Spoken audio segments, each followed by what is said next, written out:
thank you for everybody who came and think about my husband of 65 years. We had our wedding anniversary in December 11. So this was the last one.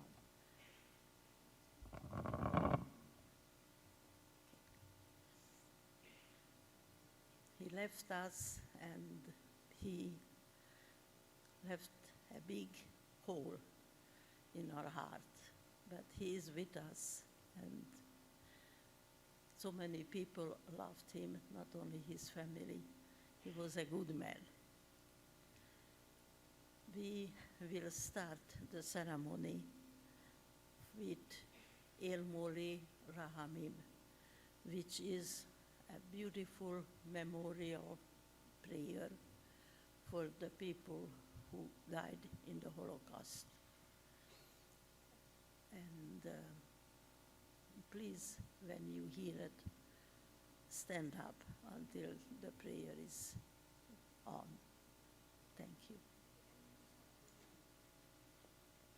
I just wanted to say that not only is everyone here with us, but we have friends and family listening in from as far away as Israel, Montreal, Toronto, Vancouver, and Los Angeles. And you are also with us and in our hearts. Thank you for joining in, virtually or here.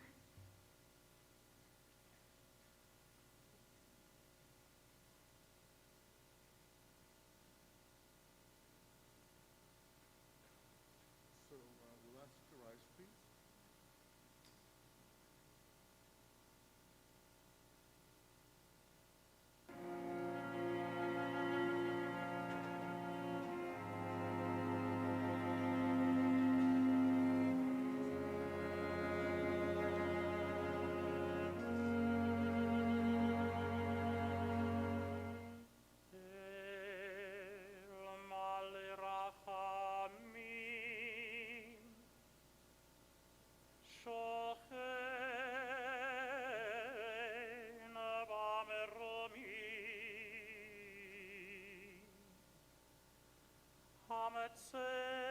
מנוחה נכונה על כנפי השכינה.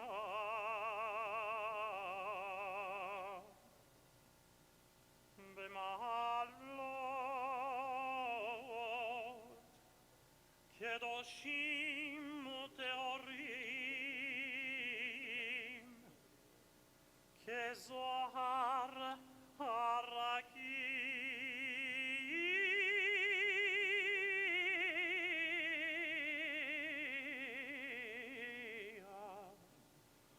מאירים ומזהירים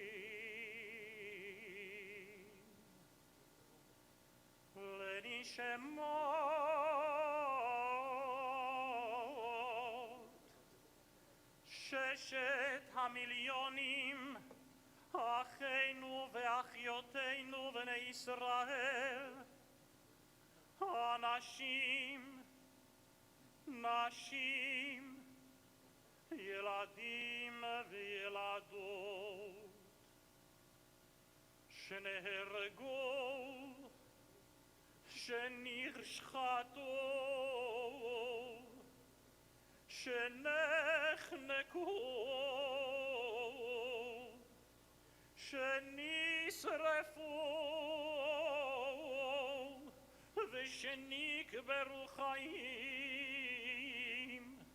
בידי הנאצים ועוזריהם יימח שמם באושוויץ, מיידנק, טרבלינקה, מאוטהאוזן ובשאר מחנות השמדה ומסרו נפשם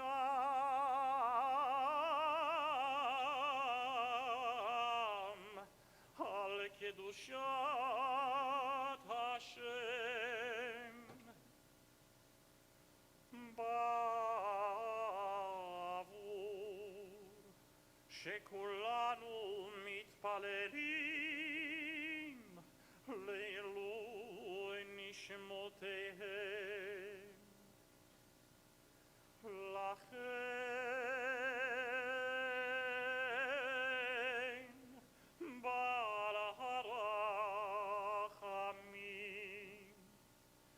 ויסתירם בסתר כנפיו לעולמים, ויצרור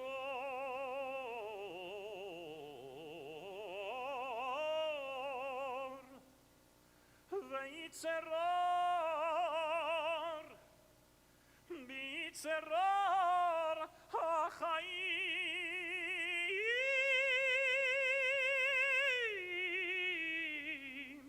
את נשמותיהם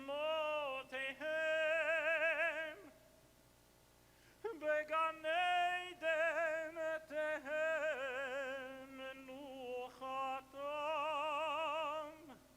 אדוני ונחלתם.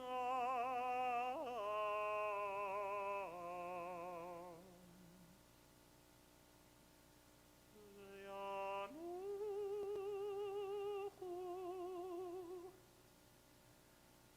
בשלום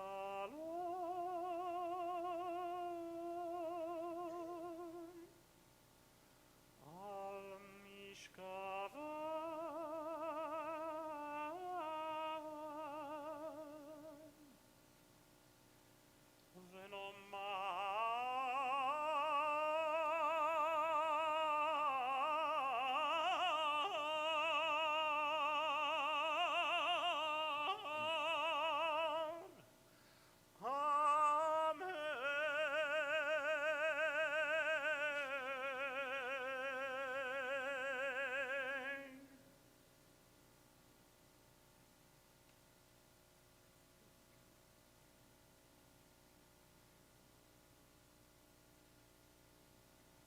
As Ontarians return to work and school, testing should be available in more places to ease the burden on our healthcare system. The government could follow the lead of Alberta to provide testing to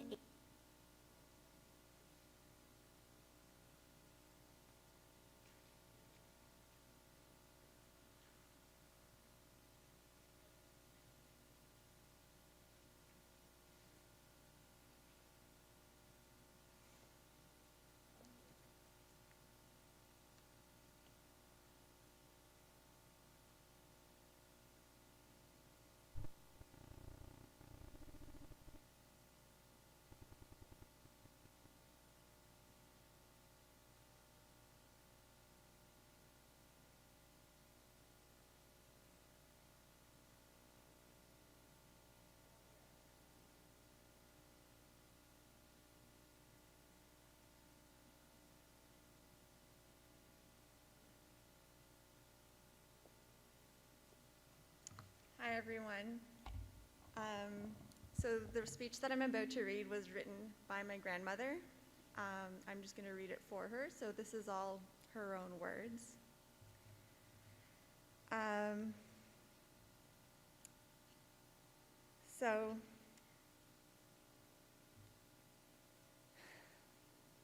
Sorry, I'm just trying to see where to start.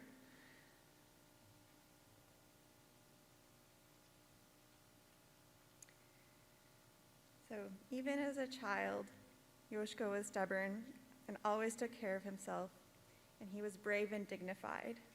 When I married him, we had met about 13 times, and we didn't know each other well.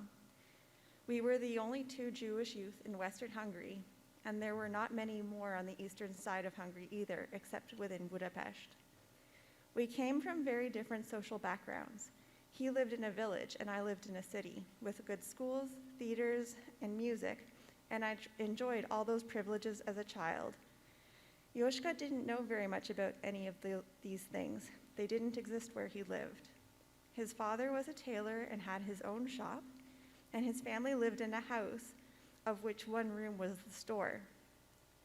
After Joseph finished grade 8, he dreamed of going to high school to get a higher education, but his father made him become a tailor instead. He had a brother, Feri, who was 1 year younger, and a sister, Kata, who was 1 year older than him, and his beloved mother was an angel to everyone who knew her. His father was a simple man who believed that learning a trade was more important than school. Come 1944, the Second World War was close to the end. The head of the Hungarian government, General Horthy, was not a fascist, and managed to keep the Jewish population of Hungary relatively safe. Hitler destroyed this final Jewish community when he occupied the country in March 1944 and killed the Jewish population of 400,000 outside of Budapest in 4 months. The trains were constantly moving between Hungary and Auschwitz, and the gas chambers never stopped. My whole family was among those people. We, my mother, brother, and me, escaped by a miracle, but this is not my story, it is Joseph's. He and his family were on the last transport leaving from the city of Sárvár. After the train trip from hell, they arrived at Auschwitz on July 10, 1944. Joseph and Feri were tall boys, and they wanted to stay together, but on the first day they were separated, and when Joseph saw his brother walking away, he started to walk with him. But a German soldier hit him so hard that he fainted, and he never saw his brother again. He was 16. A month later, his group was assigned to do some digging in the women's camp, and he saw his mother. They ran to each other and embraced, but a guard hit his mother in front of Joseph and took her away. She had just told Joseph that his sister Kata had been taken away, but she would wait for her to come back. Of course, if somebody was taken away, they didn't. He saw his mother again, but they couldn't embrace, and the third time he tried to see her, her friends yelled to him that she had been taken away. Joseph was so determined to stay alive and find his mother that he took all of the hard work, the beatings, the cold weather, wearing only pajamas, and the inedible food because he had to survive. He always said the Germans could take away everything from him, but not his human dignity. After one of his beatings in December, his leg was wounded and became so badly infected that he couldn't walk anymore. He knew that going to the hospital was equal to killing himself, but he had no choice. A Jewish doctor saved his life, but had to operate without anesthetic, and there were no bandages after the operation, just paper towels. Miraculously, the wound started to heal. On January 23, 1945, the Russian army liberated Auschwitz, and with his bad leg and a cane he found somewhere, over a month of journeying, on top of a train, on a military truck, or wagon and horse, he came back to Budapest. Joseph was the first Auschwitz survivor who came back to Hungary from hell, and he was a skeleton, and he told everyone who he met who asked about their families that all of the children, the mothers, and the grandparents of Hungary are gone. They won't come home. Some young unmarried ladies and men might have a chance to have stayed alive. Joseph's father came back as well, and they went back to the small city of Várpalota and opened a tailor shop. Hungary was a free country until 1947, and after that, the Russian communist system took over the land. We Jews, who were still alive, were still trying to adjust to the horrors that had happened to our families, and slowly began our new life. But upon the arrival of the communists, we were declared capitalists, and we were once again part of the group of people who were considered the enemies of the regime. Joseph and his father still worked as tailors, and someone told him about me. And one afternoon, he rang the doorbell at our house on September 1st, 1954. He came to see me every Sunday morning and left in the afternoon with the only train connection between Várpalota and Székesfehérvár. We got engaged in November and got married on December 11th after meeting 13 times. All our friends declared we couldn't last for half a year, but our marriage lasted 65 years until Monday afternoon. We lived in our house with my mother, stepfather, and brother in a 3-room apartment. Our room also became our tailor shop. We put a sign on the front door of our building to advertise, and we had customers. The Hungarian Revolution started in October 1956. The university students started it. We had had enough of communist rules, the terror, the loss of freedom, and we had had to do what the Communist Party dictated. The first 10 days of the revolution were beautiful, but on November 4th, the Russian tanks came back. During the beautiful days, the Hungarian-Austrian border was demined. And for a short while, those who had the courage to start a new life somewhere else where freedom was alive, could cross the border. Joseph wanted to go and put an ocean between us and the Russians. The day before we left, he opened his jacket collar and showed me the needles and thread he put there. In his pocket was thread and a thimble, and in his suitcase he had a large pair of tailor scissors.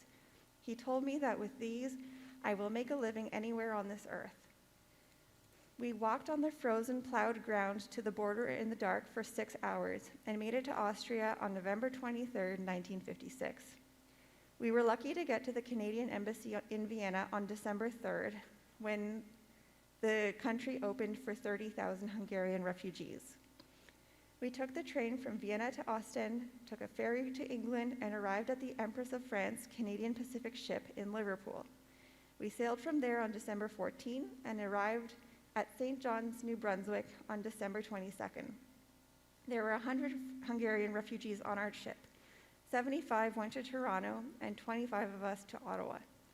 It was not our choice. The immigration decided for us, and we have lived very happily ever since in Ottawa. The first days we were accommodated at the Uplands Airport officers' mess, and we were sure we had arrived in heaven. It was Christmas 1956, and in the dining room we saw more food than we had had on our plates since before the Second World War. Canada, the land of freedom. We were working very hard, saved every penny we made, and the summer of 1958 we opened a small tailor shop on the market in 1960 on Bank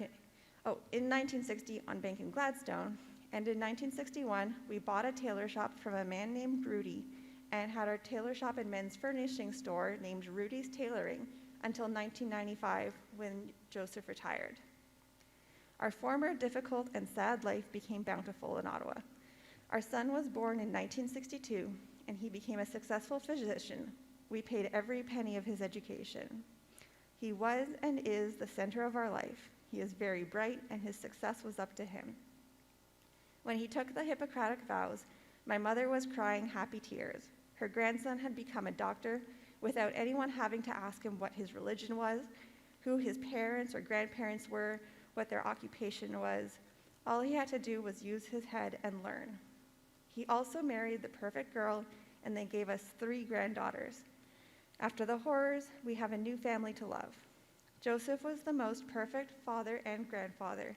He spent every free moment in his life with us. He took them for vacations for 2 weeks every summer. Until we retired, I drove the girls to taekwondo, ballet, piano lessons, violin lessons, etc. After retiring, he was so proud to drive, nobody else could do it.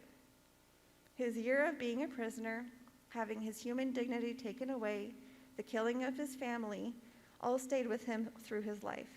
He was his own man, very stubborn and determined. He didn't want to come live at Maplewood. He was afraid to live in a community where there are rules. Also, he never showed emotion to me. It wasn't a manly thing to do. He loved me very much, but not in front of anyone else. On his last day, he asked me whether I regretted marrying a peasant boy. I told him I couldn't have married a better person than him, and he will always stay with us. His love and his care are in all of us, and we will live our life without him, but always in his loving arms.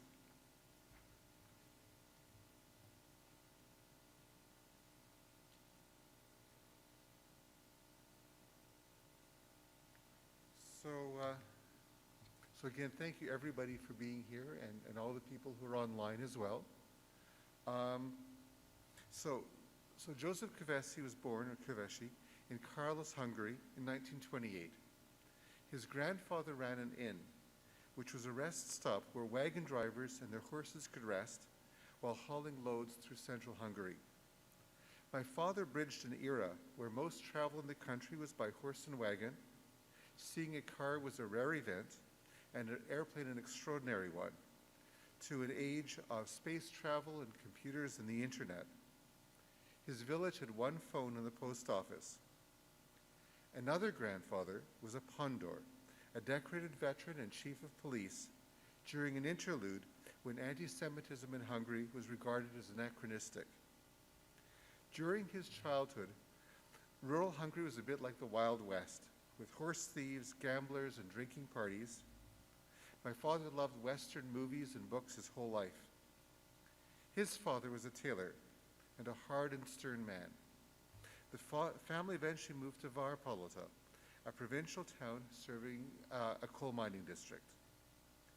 After Hungary's alliance with Nazi Germany, life in Varpolota grew increasingly difficult with loss of the family's livelihood and food shortages.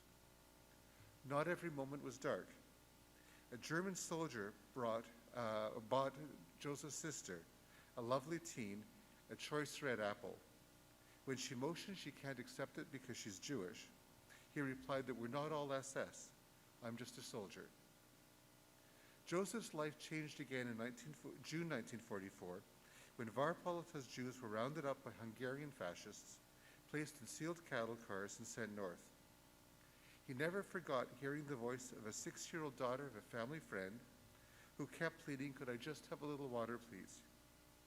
He never forgave himself for not being able to give her water and helped surviving members of her family for the rest of their lives. After they crossed the border, German guards opened the doors and gave them some water and bread. Eventually they arrived at Auschwitz-Birkenau.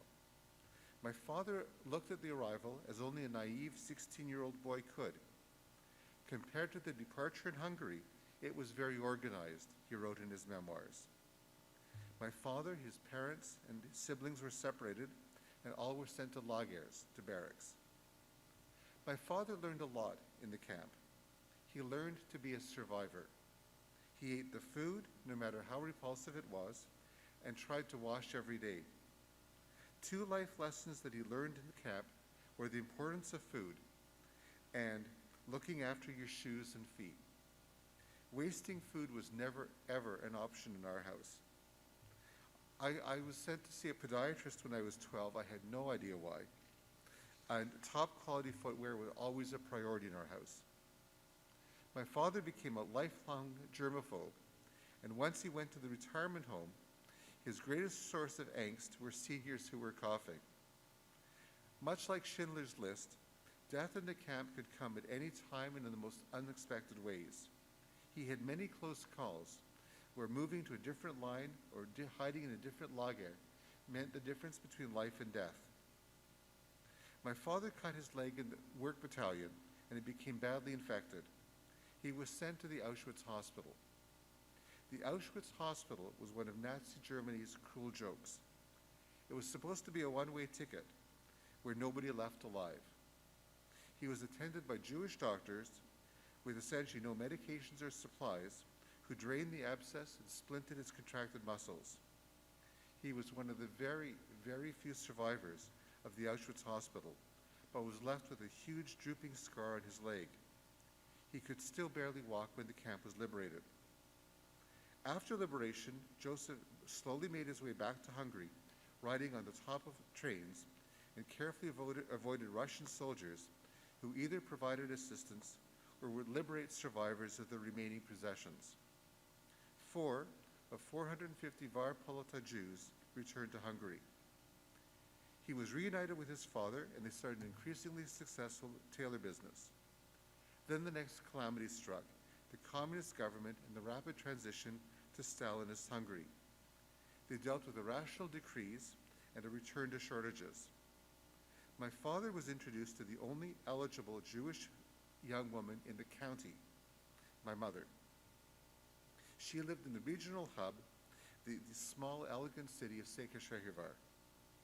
They were married within 4 months.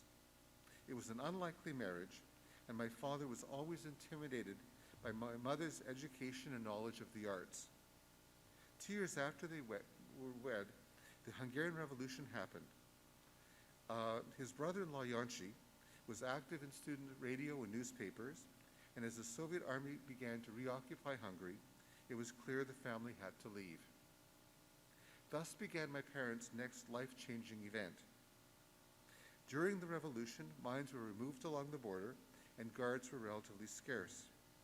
My father converted some properties to cash, and my parents arranged for a farmer to bring them close to the border. Joseph brought with him a small suitcase, 2 tailor's scissors, a thimble, sewing needles, a wad of cash, and a wad of toilet paper. In the dark, my father handed the farmer the wad of cash. The farmer was crooked and left them far from the border. They wandered all night through frozen, rutted fields before finally reaching the border. They opened the first unlocked door in the nearest Austrian village and fell asleep. When they woke up, they discovered they were sleeping in a church crypt. They needed to go to the bathroom. My father reached into his pocket and pulled out the wad of cash.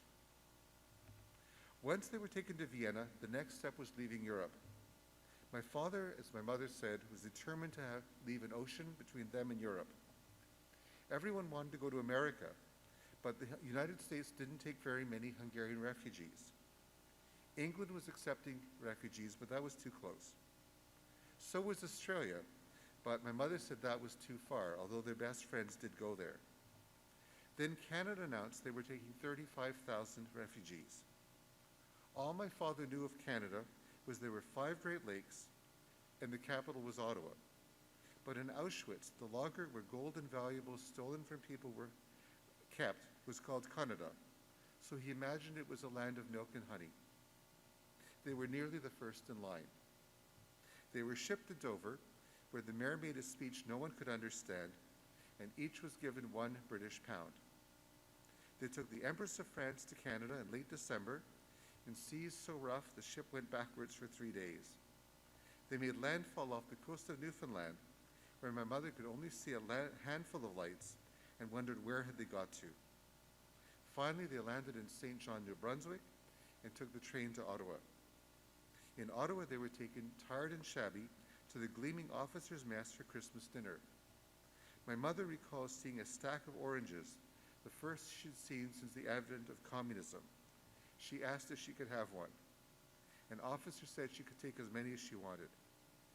A row of cars awaited to take the refugees to their houses, where they were picked up and befriended by an Ottawa couple. They started their new life in Ottawa, learning English at night and working and saving to buy a tailor shop. My father saved, and his only indulgence were big American cars. Buying a car was unimaginable in Stalinist Hungary, and as far as he was concerned, the bigger the better. He only bought new. The first was a blue 1960 Chevy Biscayne with fins and tail lights that looked like rockets. The second was a 1969 silver Chevy Biscayne, which I think was even bigger. And his third was a graceful cream 1978 Chevy Impala. For the rest of my life, I think my father had PTSD. The apocalypse that happened to Hungarian Jewry was unimaginable, and he believed it could happen anywhere, anytime. Our house was a typical Holocaust survivor's house. Plastic wrapping was never removed from lampshades. They were easier to sell that way. As a child, I learned very little about the deportation from my father, but I knew he had been in a camp, and he told me funny stories about Auschwitz. The time he worked in a tailor shop, folded and stored a pile of blankets next to a wall that had a stove on the other side, and when the whole thing caught fire, he nearly burnt the building down.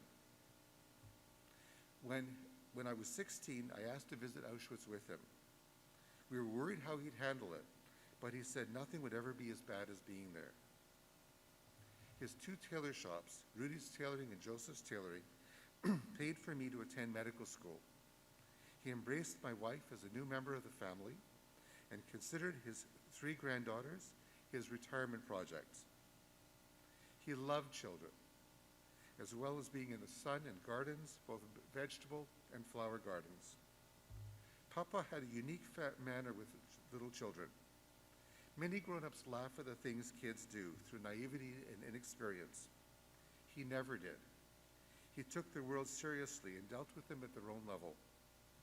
He was also an encyclopedia of old Hungarian gypsy songs. He loved it when his oldest daughter took up Hungarian folk dancing. Hungary's steady return to the right, following the fall of communism, never interested him. In retirement, in addition to maintaining a trim, healthy build, he took up swimming and went every day. He never, ever thought of himself as old. When his eyesight became poor, He resisted moving to the retirement home at the age of 90 because it was full of old people, and even worse, some of them cough. I can't say I just loved my dad, I admired him intensely. My father never attended Holocaust memorials and declined speaking to students about the Holocaust except once. Carolyn, his youngest granddaughter, had him wrapped around her finger, and when she asked, he agreed to talk about it to her high school class. He sewed a jacket, cut a giant hole where the breast pocket would be, and replaced the gap with lining, just like the ones he'd sewn for prisoners in Auschwitz. He didn't need a memorial. He could just look at his arm, A17352.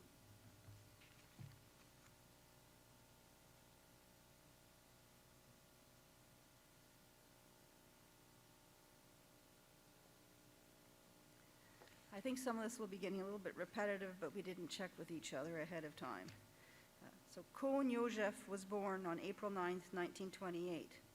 Joseph Kovesi passed on August 24th, 2020, exactly 1 month after being told they had metastatic pancreatic cancer. Along the way, he had many names: Yoshka, Joseph, Dad, Rudy, Yoshka Bachi to me initially, and finally Papa to his 3 granddaughters. By the time he passed, we all called him Papa. Being a father and a grandfather were the most important accomplishments of his life, and he played these roles perfectly. I met Papa when I was 17 and started dating his son. I knew I had an in with him when I was invited to supervise his store when the family took a 3-week-long trip to Australia and left me in charge of his store a year after we started dating. Tom grew up at the tailoring shop, and our 2 oldest daughters visited frequently when they were young. Rudy's tailoring shop was an essential part of Papa's life until Carolyn was born. Less than a year after Carolyn's birth, Papa unexpectedly announced that he was retiring at age 67. When asked what he would do as a retirement project, he said, "Carolyn." Though Papa gave up the store, he never gave up being a tailor. Papa was true to his word. After retirement, he devoted himself to his girls, Andrea, Michelle, and Carolyn. He was always available as a taxi driver to various lessons at any time of day, even the dreaded 6 a.m. drives to high school field hockey practice at the far side of town. He could be counted on to sew last-minute costumes for any dance recital or Halloween costumes. He would do all sorts of alterations, including very critical ones for injured teddy bears. Till the end, he had needle and thread and chalk in a pocket so he could sew for us. Papa loved his grandchildren, but once they were grown, he adopted other young children into his heart. He was one of those rare men that truly loved babies and had the patience to play with them. I'll never forget him exercising Michelle's legs when she was 6 months old, as he was worried she was getting too chubby. His adopted grandchildren included Emma, Jonathan, and most recently Phoebe. He loved them and always made time for them, and they loved him back. And that picture there on the stand is Phoebe's gift to him, sent from Los Angeles, and was with him till the day he passed. Papa was cheap when it came to spending money on himself. He was extravagant when it came to anything that his son or grandchildren wanted. But that didn't mean he didn't scour flea markets and thrift stores for the perfect finds. Flea market bargain hunting was one of Papa's all-time favorite things to do, and even better if he could do it with Tom. We still have a closet full of shirts and pants he bought Tom. To this day, many of our kitchen appliances and our front hall table are Papa's flea market or garage sale finds. Papa never forgot his beginnings in Canada as a refugee. He would offer support and help to newcomers to Canada who visited him at the store or whom he met at the thrift shops. Many of these people became friends who visited until his last weeks. He also loved talking to other tailors at their stores, or chatting up store clerks or the swimming pool lifeguards when he went swimming, especially if they were pretty young women. That was one thing he wasn't politically correct about. He would offer free furniture or household goods to those starting out in Ottawa.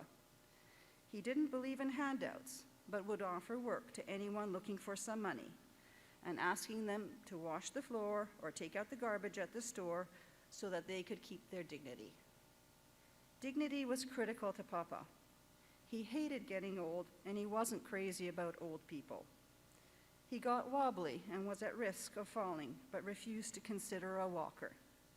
When asked why, he said, "It's a disgrace to use a walker." Papa kept his dignity intact to his final hours, and I'll always respect his courage and dignity in facing his terminal cancer diagnosis. Before Papa passed, he made us all promise to be good and have a good life. We will all try to do our best to live up to those promises. We love you, Papa, and you will be forever in our hearts. A fist pump from Papa and us to all of you. Thank you.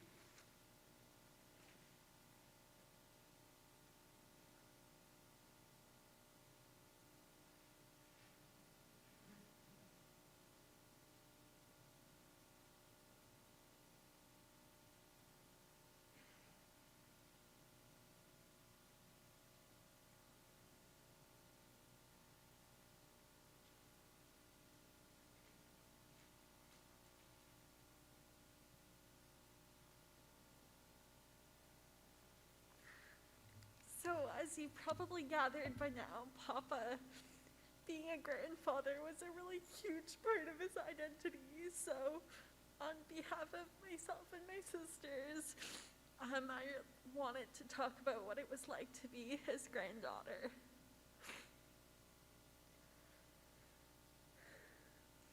At some point in my preteen years, Papa discovered I loved Betty Crocker cupcakes.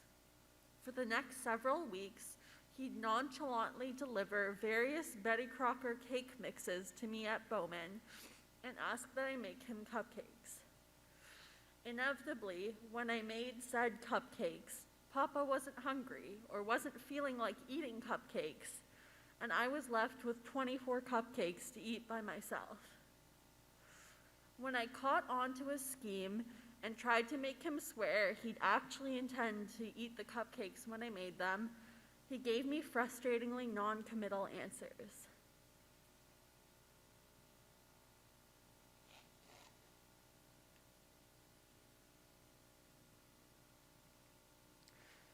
I have tried more types of Betty Crocker cake mix than anyone in this room, probably. The cupcake saga is consistent with basically all of my memories of Papa. If he wasn't doing something for me, he was doing something for the family, or at least trying to do something for one of us. In fact, there's basically nothing Papa wouldn't do for me, except that is, as he reminded me last week, take me shopping at the Rideau Center, after one early escapade that lasted several hours and resulted in 2 returned shirts. Papa was a paragon of generosity and humility, and he never gave up trying to do anything he could think of to make my and my family's life easier. Once it meant mailing me zippers, thread, and Velcro, in case the zipper didn't work. When he heard I had to visit and even pay a tailor in New Brunswick so I could DIY it myself the next time. Sometimes it meant dropping off the most random of objects he thought might be of service to my sisters and me. Objects probably scavenged at his beloved garage sales. Often it meant taking the initiative to not only hem our pants, but add extra patches and reinforcements where they might eventually rip, but definitely were not needed yet. Papa always had his own ideas about how to help out, and he always followed through on them. Papa was also our co-conspirator. Whenever we needed him, he was always there. I cannot even begin to guess at the number of times I sheepishly called him after missing the local 148 bus on my way to work and waited for his imminent rescue. Okay, just give me 5 minutes. and I know he did the same countless times for Andrea and Michelle, and never once told our parents. In fact, when my mother was reading this speech, she was surprised to learn that he'd driven any of us to work at all. If Papa wasn't trying to discreetly drag me to the front hall to slip a $50 bill in my pocket, a ritual followed by weak protestations on my end and his frantic shushing lest anyone find out, he was sneaking us our favorite but forbidden candy and junk food on our endless drives to our extracurricular activities. While Mish got Halloween chocolates, Andrea got strawberry marshmallows, and I got Daily Joe Louise that I rapidly became sick of and that were, after I requested a healthier alternative, like maybe a banana, then replaced with bananas for months. Just one moment.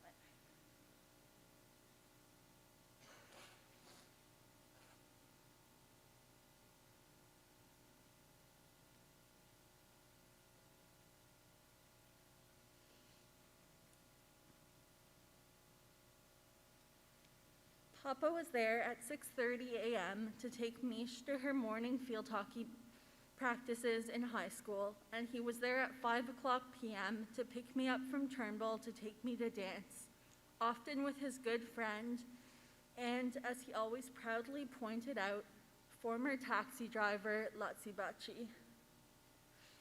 Papa also had a talent for showing up inexplicably and unexpectedly. Sometimes it was at the sidelines of Michelle's soccer games, but other times it was at the top of the stairs at Bowman, where he came just to see what was going on, inevitably when I was about to shower or Andrea was trying to secretly sleep in. And when Papa couldn't visit in person, he mailed my sisters and me our favorite Sunday comic strips from the Ottawa Citizens to our remote sleepaway camp, or cutouts of newspaper articles he thought we'd like, always circled in red crayon.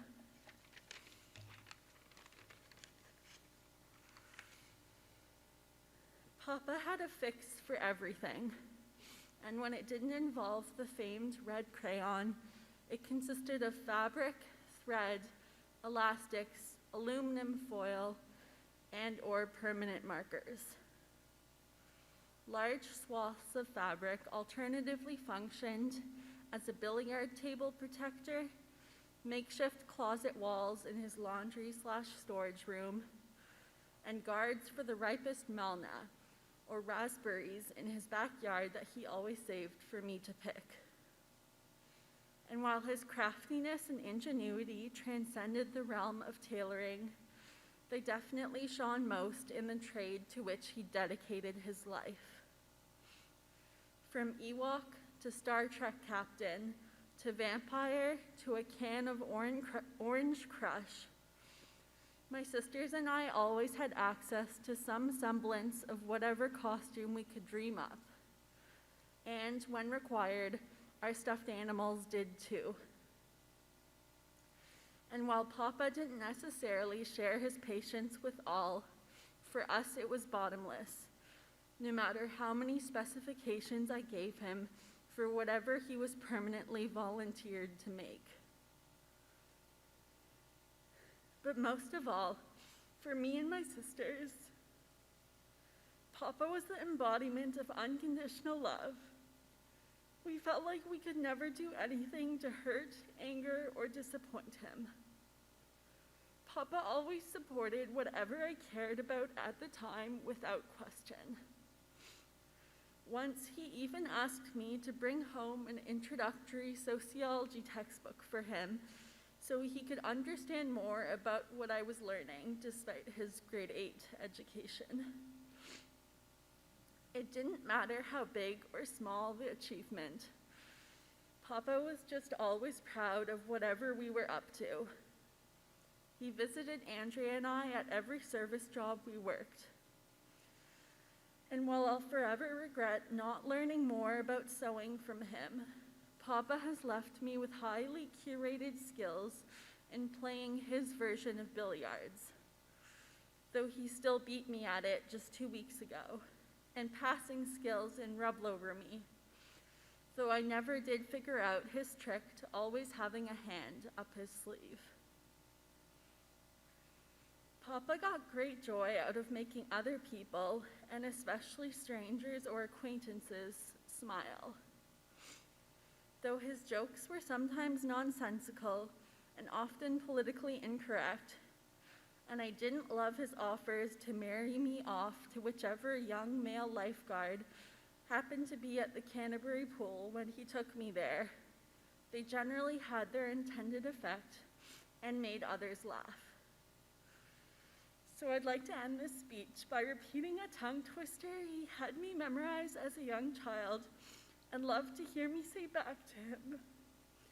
I apologize in advance about massacring the Hungarian, but I learned it phonetically as a child and have been unsuccessful at getting Papa to say it out loud himself anytime recently.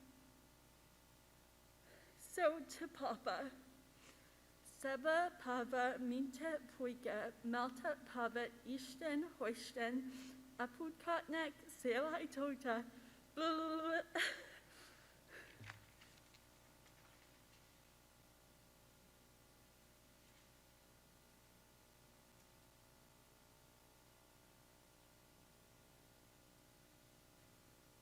So, thanks to COVID-19, we have this room, the sacred space, for a kind of a limited amount of time. But people are welcome to stay for another, I think, about 15 minutes or so and just mingle. And then the family will head off to the Wall of Remembrance. Oh, Carolyn pointed out that we have an obituary both on the Beechwood website and the Ottawa Citizen website, and there's an online guest book which you're all welcome to sign. So thank you so much for coming. Every one of you meant so much to my father, and love to you all.